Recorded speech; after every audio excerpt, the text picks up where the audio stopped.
450 enfants privés de restauration scolaire à Sarreguemines. La ville avait misé en toute confiance sur l'OMAP il y a 2 ans.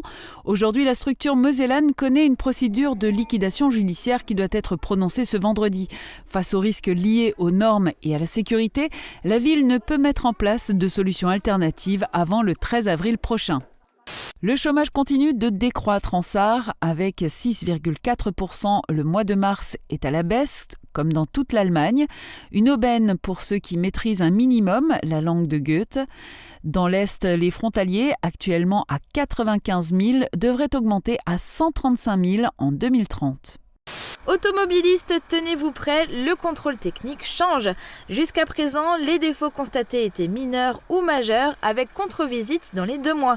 À partir de mai, une 3e catégorie rentre en compte, les défaillances critiques, c'est-à-dire présentant de réels dangers pour les personnes et l'environnement. Il faudra donc s'attendre à une durée de contrôle technique allongée et une facture plus élevée. C'est les canalisations de frein, c'est les véhicules qui sont excessivement rabaissés. Des fuites importantes de liquide de refroidissement, liquide de frein, ressorts d'amortisseurs qui sont cassés, éclairage, feu de stop, plus aucun feu de stop qui fonctionne à l'arrière. Ça, ce sont des défauts critiques. Un nouveau terrain de foot synthétique à Sarralbe pour limiter la dégradation du gazon lors des entraînements des 2 équipes de foot. La commune investit dans une nouvelle structure avec sol synthétique. Le sol synthétique est en polyuréthane, la commune se refusant d'utiliser du pneu recyclé, jugé potentiellement nocif pour la santé. Par ailleurs, un éclairage pour les entraînements de nuit va être installé. Coût des travaux, 950 000 €.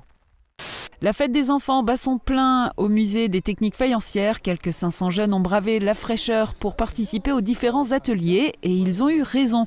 Après avoir retrouvé des poissons dissimulés dans le jardin, s'être initiés à la céramique, avoir écouté les histoires en plate de Laurent Bartel, ils pouvaient s'adonner avec enthousiasme à la pêche aux poissons d'avril.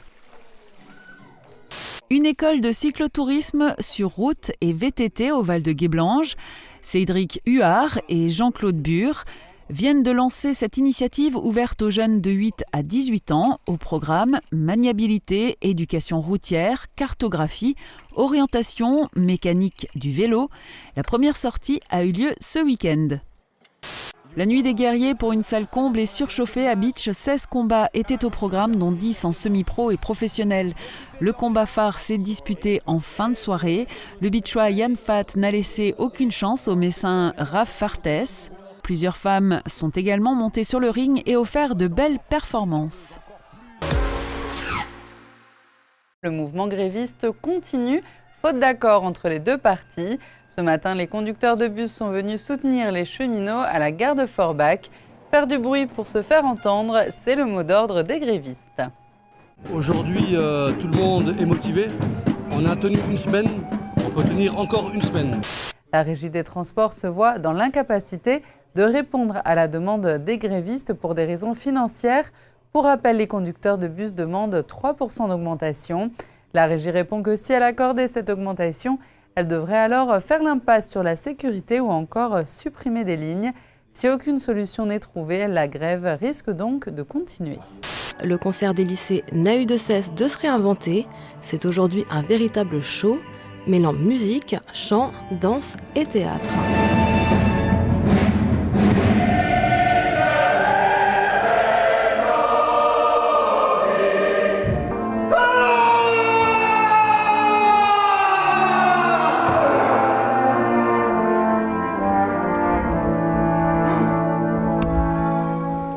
Daniel Dutch, conférencier et passionné d'histoire locale, a ressorti ses archives pour faire connaître l'histoire de Petite-Rosselle à ses habitants. Lorsqu'il y a des nouveaux arrivants, ils sont peut-être intéressés aussi pour connaître l'histoire de cette région où ils ont trouvé un lieu de vie. Et je crois que lorsqu'on a connaissance des choses, il est plus facile d'accepter les différences. Je me sens français dans tout ce que je fais, dans ma vie quotidienne. Et donc voilà, j'ai franchi le pas et j'ai demandé ma nationalité française et je l'ai obtenue. Donc je suis très fier. Je suis heureuse de partager avec vous ce moment, qui est un moment solennel, qui est un moment de joie, qui marque votre entrée dans notre communauté nationale. Le ton est donné par Madame le sous-préfet. Ce moment de réjouissance garde un côté solennel. Tout d'abord, les devoirs des nouveaux citoyens français leur sont rappelés.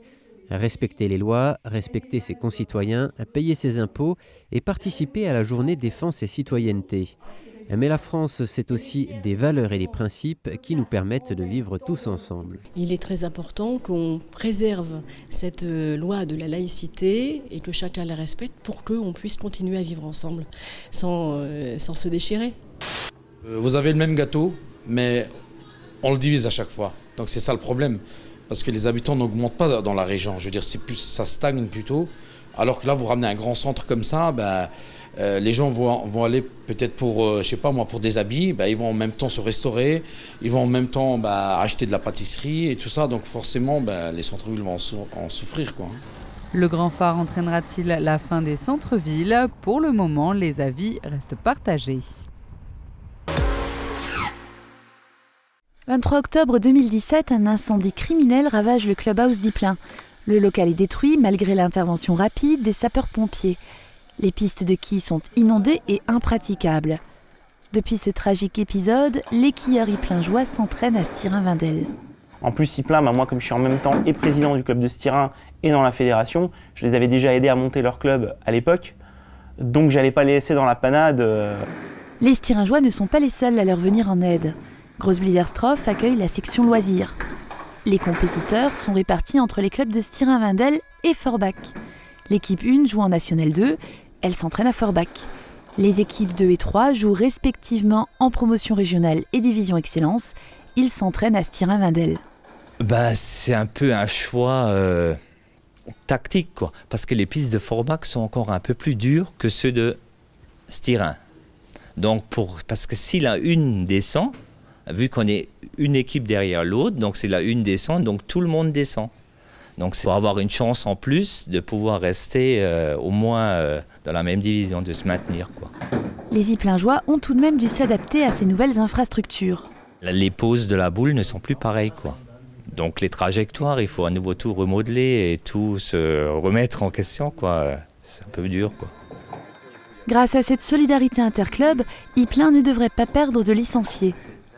Et leur présence à Stirin-Wendel enthousiasme le président.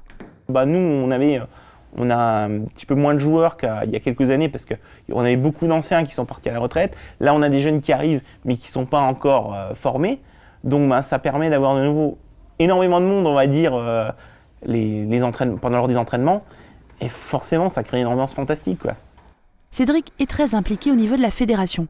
Il préside notamment une commission pour le développement et la création du club de quilles. Hors de question de voir celui d'Ypelin disparaître. Donc ce qu'on a fait, c'est qu'on a décidé que tous les joueurs qui venaient jouer ici prenaient en fait une carte de membre de notre association, ce qui permet que comme ça on est couvert avec les assurances et tout ce genre de problèmes.